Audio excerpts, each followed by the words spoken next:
Are you in Genesis 16?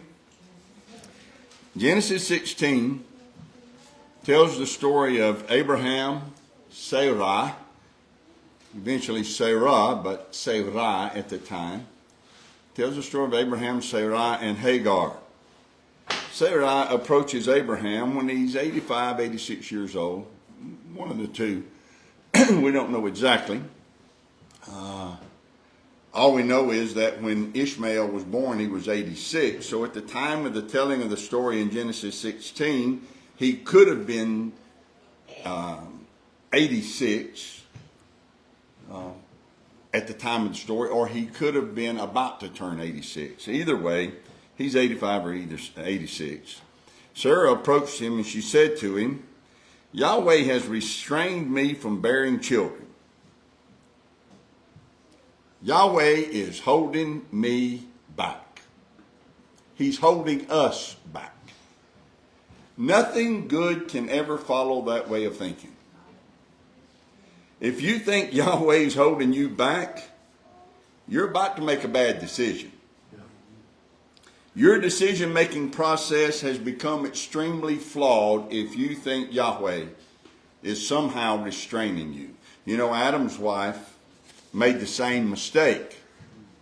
She thought Yahweh was holding her back, and so she ate from the fruit of the tree in order to bypass the restraint that she thought he had on her life. That's never a good idea. It never works out like you hoped. Sarai is about to find that out. She's convinced that Yahweh's holding her back, and the fruit of the tree that she's about to partake of is going to bring bitterness into her belly. So she goes to her husband. She goes to Abraham and she says, Yahweh has restrained me from having children. So here's what we're going to do. I want you to go in into my handmaid, my slave girl, and perhaps she can have a child for me. Pay attention to the way she said that. Perhaps she can have a child for me. It's right there in the text. She actually said, this will be for me. But Hagar is not going to have a child for her. Hagar is going to have a child instead of her. Somehow, at the time, this all sounded like a great idea in Sarai's head. And the text says, Abraham hearkened unto her. The word translated hearken there is the Hebrew word shema, to hear intelligently with the intent of responding. He listened with the intent to obey. Now, before you get upset at him about that, keep this in mind. The name Sarai means dominative or dominating. We need to understand how strong a personality this woman had. Her name means to command. It means to exercise influence. It means to exercise authority. It means one who can and does prevail. So she's got a strong personality, and I want you to think about that. She's not a delicate flower. According to her name, and as is indicated in the story in Genesis 16, she's got a very strong personality. She's exercising influence and authority. And that makes me have a greater appreciation for Peter's instruction that he gives to wives in 1 Peter chapter 3. You can turn there later and read it, and I hope you will. But I want you just to listen to this coming from Peter, 1 Peter 3 in the Complete Jewish Bible. He says this, in the same way, wives, submit to your husbands, so that even if some of them do not believe the word, they will be won over by your conduct without your saying anything, as they see your respectful and pure behavior. Your beauty should not consist in externals such as fancy hairstyles, gold jewelry, or what you wear.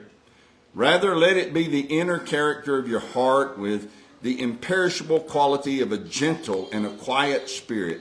In Yahweh's sight, this is of great value. This is how the holy women of the past who put their hope in Yahweh used to adorn themselves and submit to their husbands. Here he goes. The way Sarah obeyed Abraham, honoring him as her Lord. You are her daughters if you do what is right and do not succumb to fear. Sarah obeyed Abraham, honoring him as her Lord. So Sarah has a strong personality. But she submitted to Abraham, and she even called him Lord. If you want to know where she ever did that, you can find that in Genesis chapter 18, verse 12. When she heard the promise that she was going to have a child, this is what it says in Genesis 18:12. Then Sarah laughed within herself, saying, after I am waxed old, shall I have pleasure, my Lord also being old. That's beautiful. This conversation is not taking place with someone else. She's not out in public. This conversation is taking place in her heart and in her mind. It's her thoughts. She isn't talking out loud. But in her heart, she even addresses Abraham as her Lord. And the Hebrew word there is Adon. We know the word Adonai. This is the word Adon, which means the one who is the master, the controller, and sovereign. So, I think it's beautiful that now when I realize her name means that she is strong and can be dominating, in her heart and in her actions, she submitted to Abraham. Studying this made me think about Krista's mother. She was with us for many, many years. And her nickname around here was Sarge. That's what her family called her, and that's what we all lovingly learned to refer to her as. She had no trouble telling others what they should be doing and when they should be doing it. So she was, again, lovingly referred to as Sarge. We could say the name Sarai, S-A-R-A-I, is just another way to spell Sarge. Sarai had no trouble telling people what to do. Her name's going to get changed, though. In Genesis 17, Yahweh says this to Abraham. He says, stop calling her Sarge. Don't call her Sarai anymore. You call her Sarai. And Sarah means princess of the nations. That's beautiful.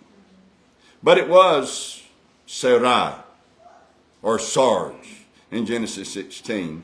And it was Sarai who told Abraham what to do, and Abraham hearkened. Now, you understand that nothing that takes place after that is going to work out quite the way that she had hoped. She said, perhaps Hagar can bear a child for me. Well, that's not how Hagar saw this playing out. In her mind, this was going to elevate her and Abraham higher above Sarai. Once she became pregnant, everything changed. She got an extremely high opinion of herself and an extremely low opinion of Sarah.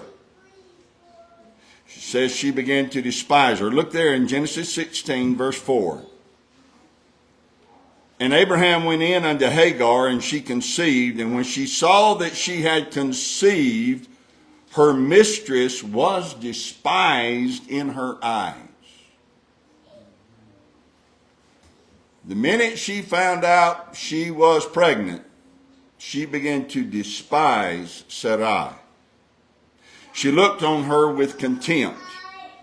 To despise something means you see no value in it. Let that sink in.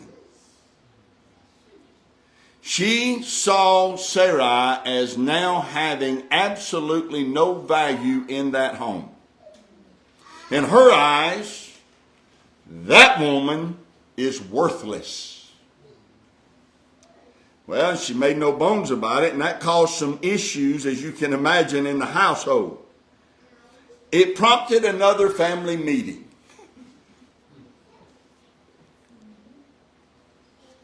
Sarai told Abraham, we need to talk. And every husband in here knows that when the wife says we need to talk, what that actually means is I'm going to do some talking and I need you to do some listening. Right? And here's what she said in the family meeting. This outrageous thing that's being done to me is your fault. Now, at first glance, that seems like a very unfair statement, doesn't it? It was all her idea. It was all her planning. He just did what she said. But now she's saying the outrageousness of all of this is your fault. But if you read everything she said, and if you know the biblical standard for the home, you realize she isn't being unfair at all. What she's doing is looking to her covering, looking to her husband for help. She goes on to say this. I know that I gave my handmaid to you. I know that. But now that she has conceived, her opinion of me is that I'm worthless. So when I hear her saying these things, I see in her statement desperation and hope. She's admitting it was her idea. She's not denying that. And more importantly, she is admitting this was not a good idea. It was my idea, but it wasn't a great idea. Parenthetically, let me say then, oh, that all of those who are now in Torah groups and who have now decided that Torah allows them to have more than one wife, oh, that all of them might realize it's not a good idea. Yeah, that was a good place to say amen. Sarai says this was a terrible idea. And she is absolutely right to say to Abraham,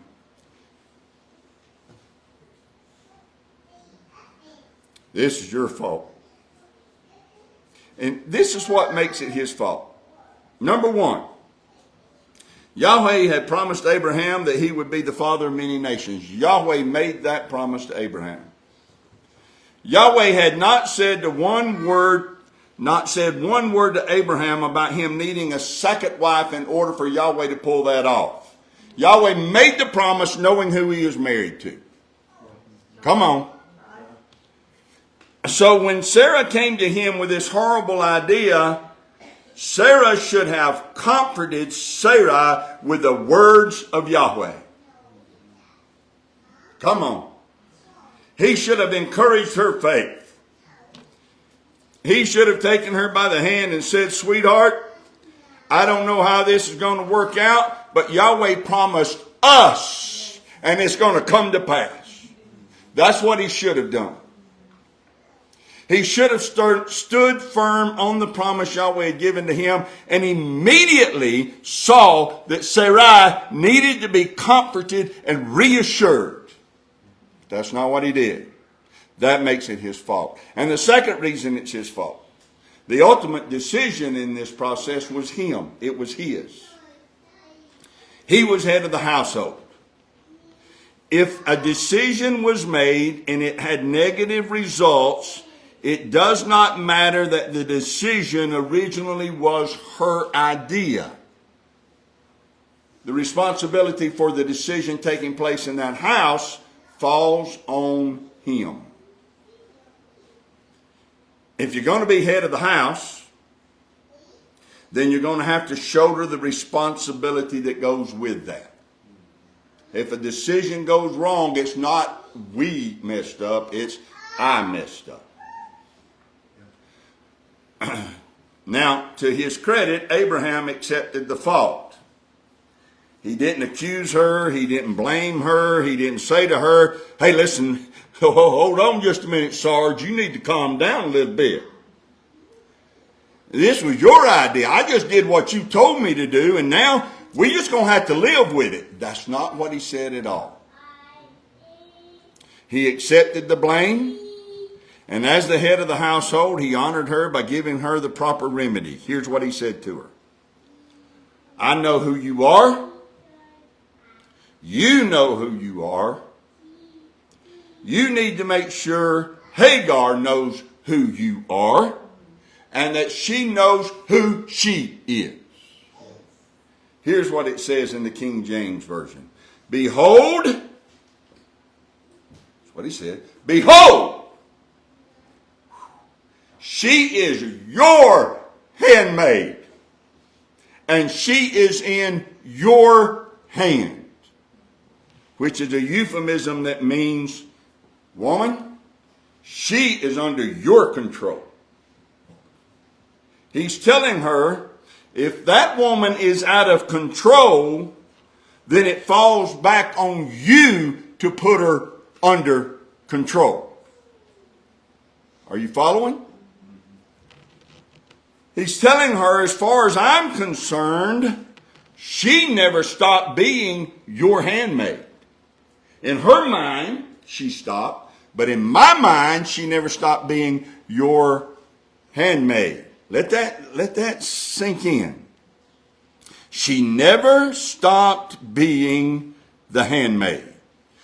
She took on another role in that house, but that didn't mean that she could vacate the primary role that she had in that home. And her primary role in that home was to serve Sarai. Only in Hagar's mind did the situation change. It did not change in Abraham's mind. It did not change in Sarai's mind. In Hagar's mind, when she became pregnant, that pregnancy made her extremely more valuable than Sarai, so much so that Sarai had no value. She's worthless. She walked around the house rubbing her belly, imagining the high status that she now had. She wasn't just great with child. In her mind, she was just great. Her belly was swelling from carrying a child, and her head was swelling from arrogance and pride. That had to be fixed. So Abraham said to his wife, behold your handmaid, deal with her as you see fit. And so she did. And this is what verse 6 tells us happened. Genesis 16:6. When Sarai dealt hardly with her, Hagar fled. Dealt hardly. Hardly is from the Hebrew word anah, A-N-A-H. Anah. Anah means you bring somebody into submission. You make them submit. It means to humble somebody. It means to force them into a place of humility. It's the same word used in Exodus chapter 1 when it says that Pharaoh set taskmasters over the children of Israel and they afflicted them. Same word, anah, translated afflicted there. It means they forced them into submission as slaves in Egypt. Sarai is forcing Hagar back into her position as the handmaid. She is humbling her and bringing her back where she belongs. That's what she's trying to do, but Hagar not willing to be humbled again. There's no way she's going back to her old position. Not doing it. There was no way that this woman, who in her opinion has no value, there is no way that woman is ever going to tell her what to do again. And so she fled. She ran away. And the angel of Yahweh had to go find her. And he found her by a spring of water. And he confronted her. And the first words he spoke to her are absolutely astounding. Get this now. The angel of Yahweh finds her by a spring of water. And in verse 8, listen to the first words he said, how he addressed her. He said, Hagar, Sarai's maid.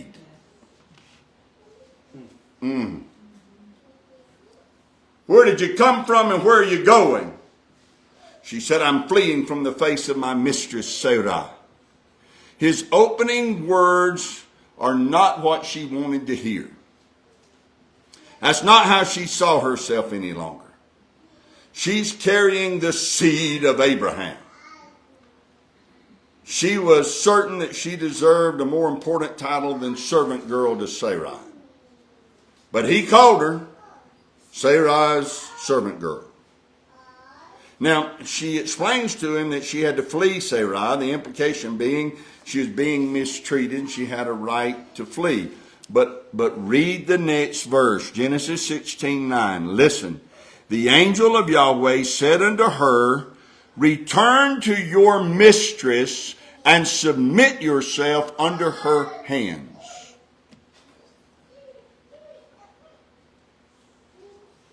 The word translated mistress is from a Hebrew word that means master. Giber means master. This is the word giberish, which just means this master is female. So return to your master and submit yourself.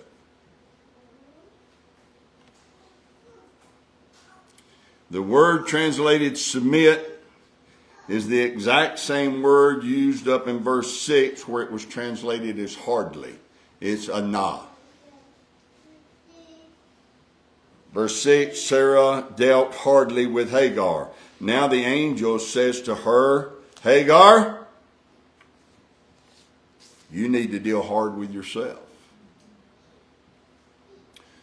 Hagar, you need to do whatever you have to do to bring yourself back into submission to that master. Deal hard with whatever it is that is in you that doesn't want to do this. Whatever it is that's in you, deal hard with it and make it lie down. Deal hard with whatever it is in you that is making you run away and make yourself go back now. That's a powerful message from the angel of Yahweh. Sometimes our problems in life are caused not because other people are dealing hard with us, but sometimes our problems in life are caused because we are refusing to deal hard with ourselves. If we just deal hard with ourselves, we'd fix a lot of our own problems. The complete Jewish Bible translated this way.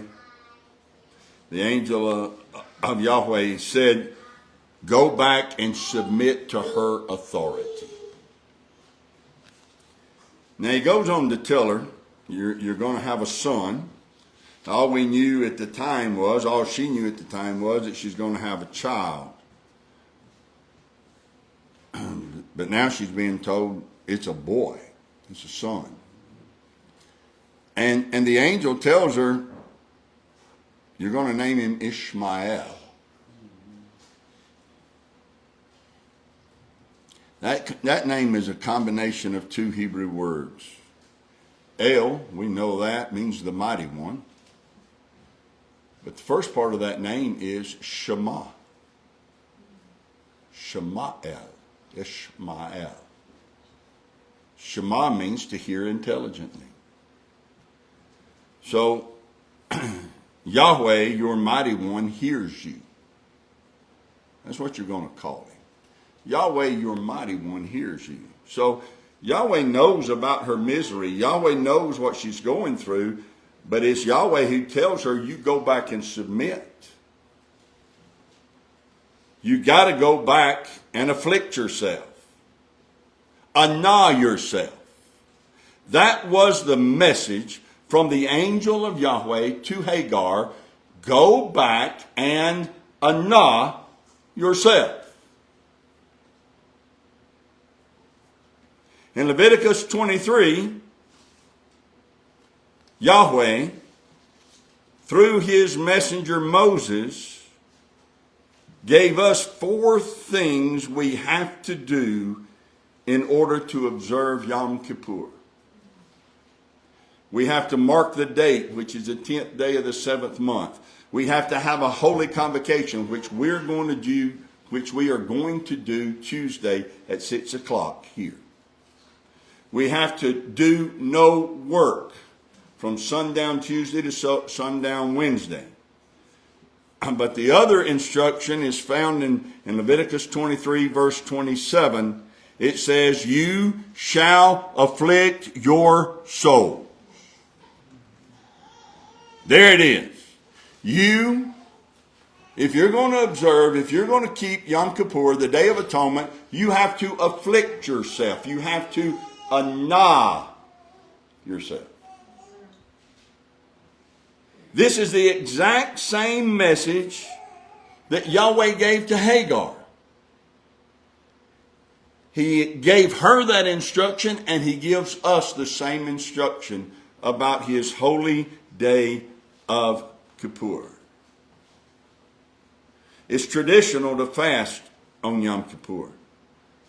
I think that's great. I actually think we should. I do. But if that is all we do, we miss the primary intent of this instruction from our Father. When Genesis tells us that Sarah dealt harshly with Hagar, Anah, in no way do we think that she took her food away from her. When the angel of Yahweh appeared to her and said, go back and submit to Sarai, and use the word anah, there's no way we think that the angel was saying, go back and do without food.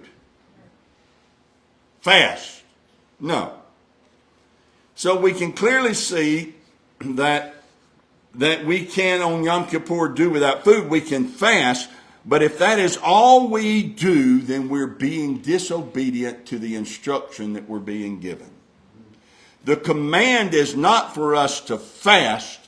The command is for us to humble ourselves and resubmit ourselves back to Yahweh. Keep that in mind as we prepare for Yom Kippur. Do not allow your pregnancy to make you arrogant. The imagery of Hagar and the lesson from Hagar is too powerful to ignore. She was a servant, a great servant to Sarai. Sarai adored her and elevated her. And all was going well until she became pregnant. And once she became pregnant, her attitude about herself and about Sarai shifted, and the result was total discord in the home. So during Yom Kippur, during the Day of Atonement, we're going to remind ourselves, we are being reminded to not allow our pregnancies to make us arrogant. Because just like Hagar, you were a servant. Now let me rephrase that. You are a servant. Never forget that. And just like Sarai, Yahweh has elevated you. He has impregnated you with truth. He came to you. He planted the seed of the Sabbath inside of you.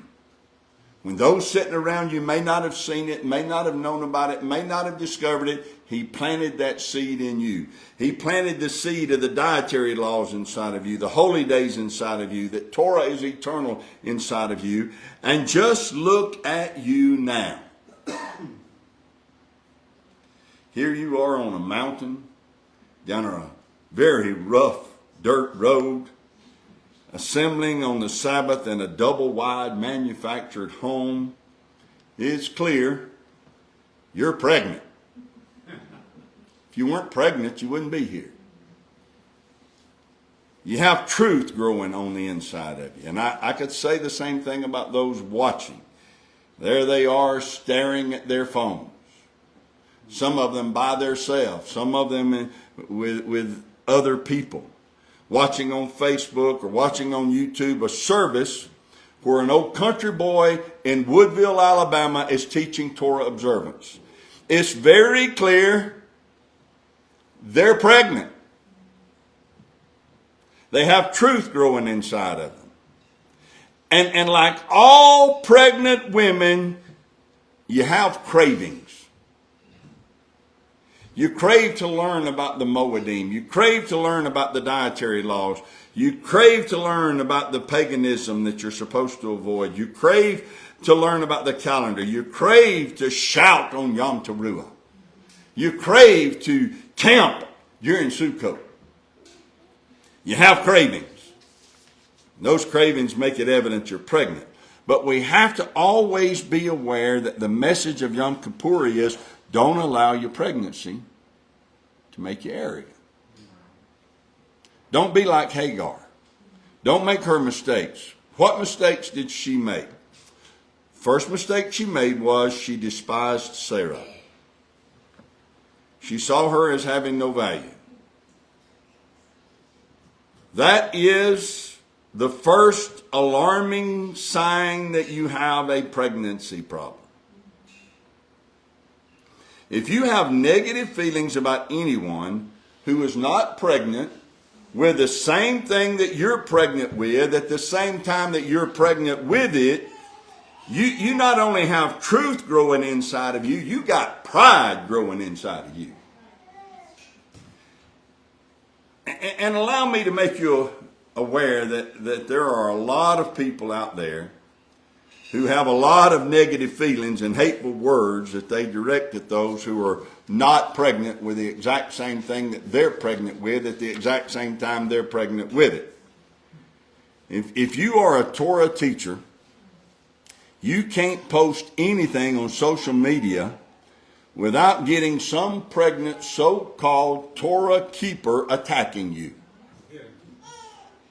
Their contempt cannot be hidden. They don't try to hide it, but it can't be hidden. Their words are mean and hateful at best, and they're vicious at times. They despise, they hate, and they attack. And I'm just an old country boy in Woodville, Alabama.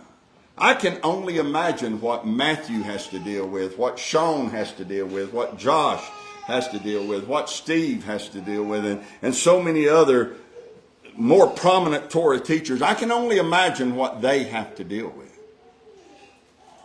If someone's understanding of truth makes them have contempt for those who don't have the exact same understanding as they have, they are walking in serious error. If someone's understanding of truth elevates them to a place that they cannot contain their need to correct everybody that they encounter or listen to, they're in serious error. Yeah, that is right. Thursday, after reading a few contemptuous remarks fired at me on YouTube, I had this revelation. Last Sabbath, we talked about how Paul told Timothy that in the last days people wouldn't endure sound doctrine, but they would heap to themselves, after their own lusts, they would heap to themselves teachers having itching ears. You ever wondered how they do that? How do you heap to yourself teachers having itching ears? Well, in mainstream denominations, it's pretty easy. All you have to do is hire and fire. You get somebody teaching stuff you don't want to hear, you just fire them. And then you elect you a pulpit committee to go out there somewhere and find a preacher who'll come in and preach what you want to hear. Yeah. Right? Hire and fire. Or if they don't like what you preach, you just leave and go find someone who is saying it the way you want it said, and then you begin to pile up there. But I had this revelation Thursday. Some of these heapers,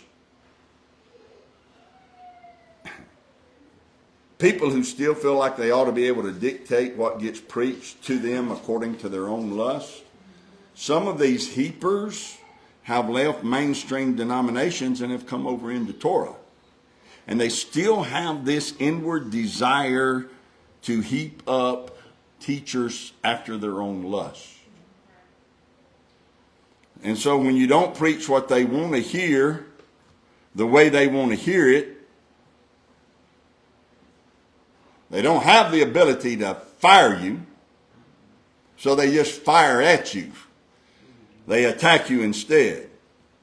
And what they're doing through their comments is trying to pressure teachers into saying what they want to have said in the way they want it said. So we're back to this point. If your understanding of truth moves you in person or on social media to devalue another person and to attack them and to demean them with your words, you are the one in error. Let me help. I think I can help. Somebody out there needs help, wants help, and I think I can help. I listen to a lot of teachings. I do not require that those doing the teaching say things that I agree with 100% of the time. All I care about when I turn somebody on and I'm going to listen to them teach, all I care about knowing is that they love truth and they're pursuing it. If their understanding and my understanding of what the subject is not the same, that's okay. They're pursuing truth. Look, it's no secret that Matthew and I disagree on a few things. But that does not negate the fact that I highly respect and admire his dedication to and his lifelong pursuit of truth. His dedication to teaching it. His dedication to pastoring a flock. It's no secret that we disagree on some things. But I listen to a lot of his teachings still. Because there's good things in there. So let me help you. Somebody out there, let me help you. If somebody's teaching and they're not telling you that the law passed away or that Jesus kept the law so that you don't have to, or they're not telling you the feast are for the Jews, or that you can eat a pork chop after you worship on Sunday because that's the new Sabbath, if they're not telling you these anti-Torah fallacies, if they're not seeking to share that Torah has passed away, if they're not doing that, and if they are seeking to share Torah with you to the best of their ability, learn to love them and appreciate them and encourage them. You don't have to agree with them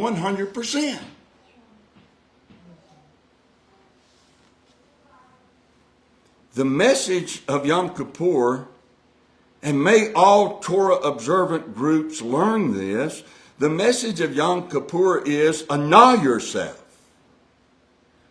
Yom Kippur is a reminder that the one that I am to straighten out is not somebody else.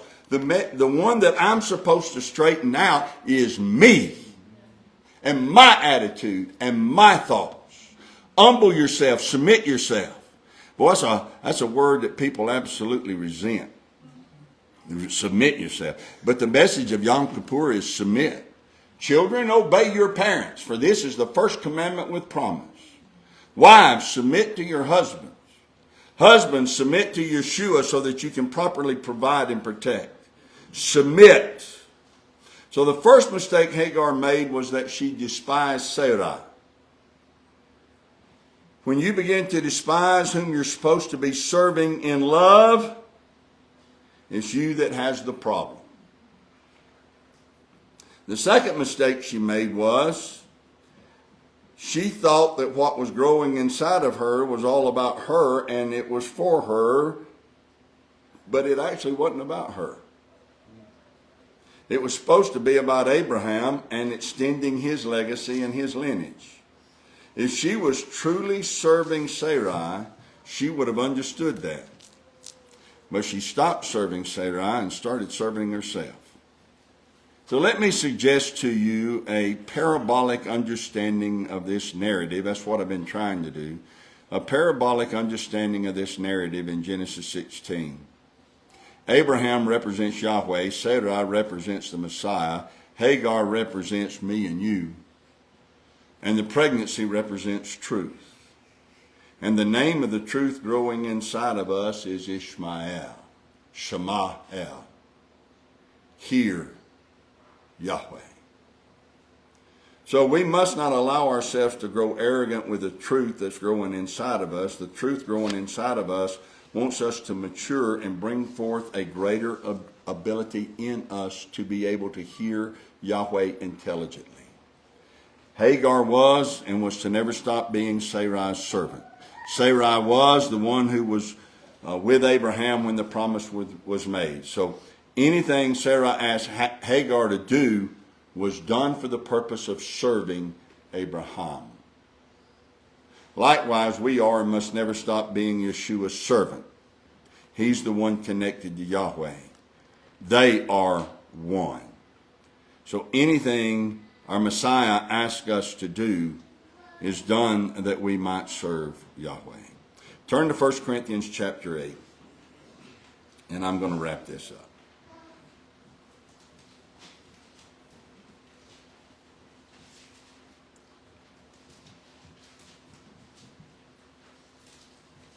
Now, 1 Corinthians 8, now as touching things offered unto idols,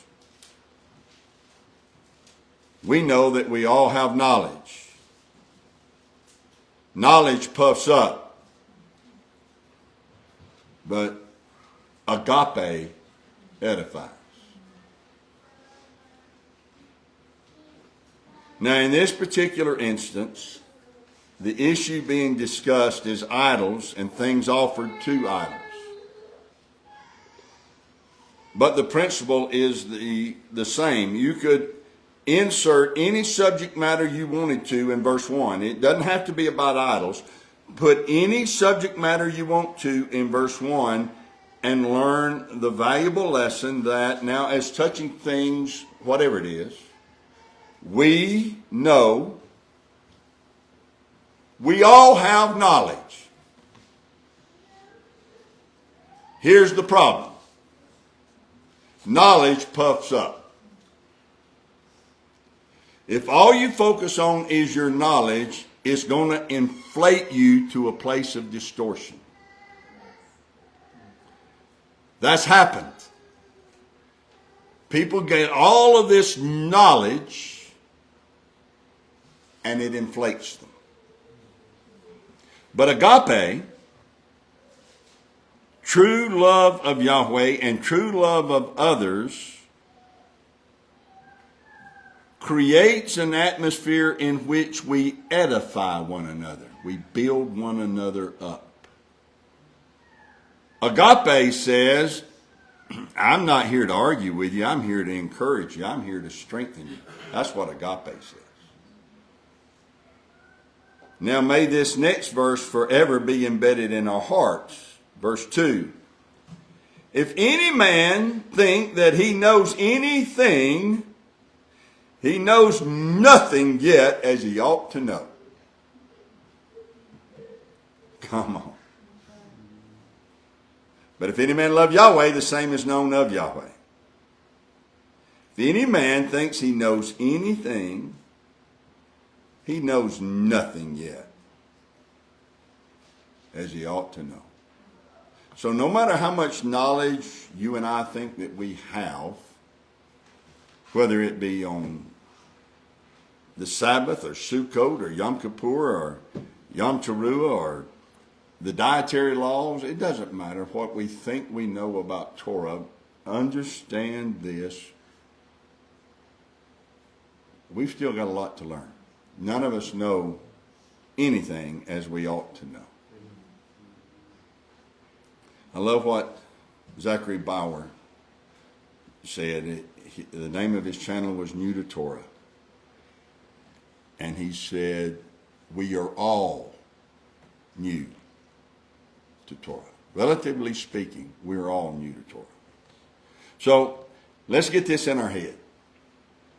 Yahweh is not impressed by what we know.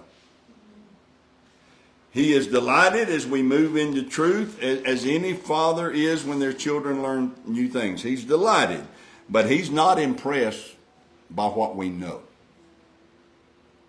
Everything we learn about Torah is designed to create two results in us. Everything that we learn about Torah is designed to create two results. It's to make us love Yahweh with all of our heart, soul, strength, and mind, and to make us love our neighbor as ourselves. Everything in Torah is designed to create those two things. If that's not the results we're getting, then we're going about Torah observance all wrong. Hagar forgot she was a servant. The messenger, the angel of Yahweh, came to her, called her a slave girl, told her to return and anah herself, submit yourself, humble yourself.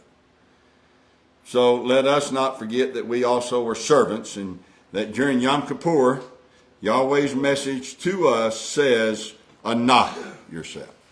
I'm going to conclude. This is my final closing. Luke chapter 17. Luke 17, verse 7. Yeshua, our master, said, but which of you, having a servant plowing or feeding cattle, will say unto him by and by when he is come from the field, go and sit down to meat? And will not rather say unto him, make ready wherewith I may sup, gird yourself, serve me till I have eaten and drank, and afterward you shall eat and drink. Does he think that servant, because he did the things that were commanded him? I trow not. I trow not, that's King James for, that's absurd. That is absurd. Of course not. Does he thank that servant because he did the things that were commanded him? Of course not. That would be absurd. Verse 10. So likewise you, when you shall have done all those things which are commanded you, here's what you need to say. We are unprofitable servants. We have done that which was our duty to do. That brief teaching from Yeshua hits like a hammer. It's so easy to start feeling like he should give us some kind of special treatment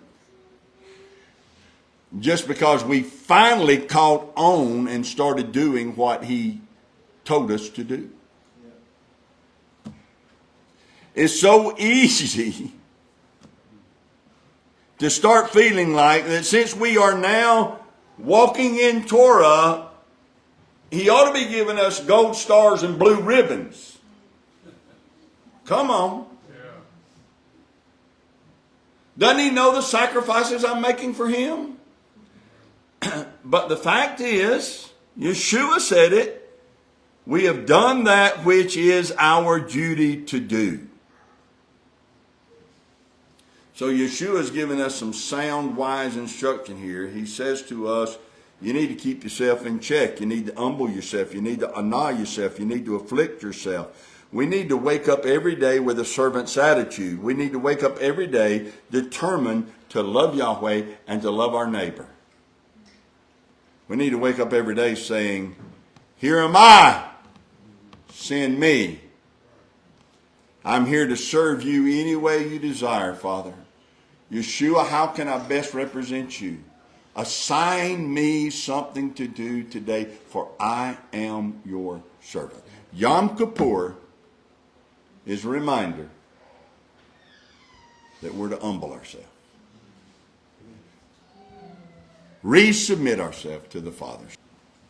Hallelujah. Yahweh bless you and keep you. Yahweh make his face shine upon you and be gracious to you. Yahweh lift up his countenance upon you and give you peace. His name is put upon you, so shall he himself bless you. Now,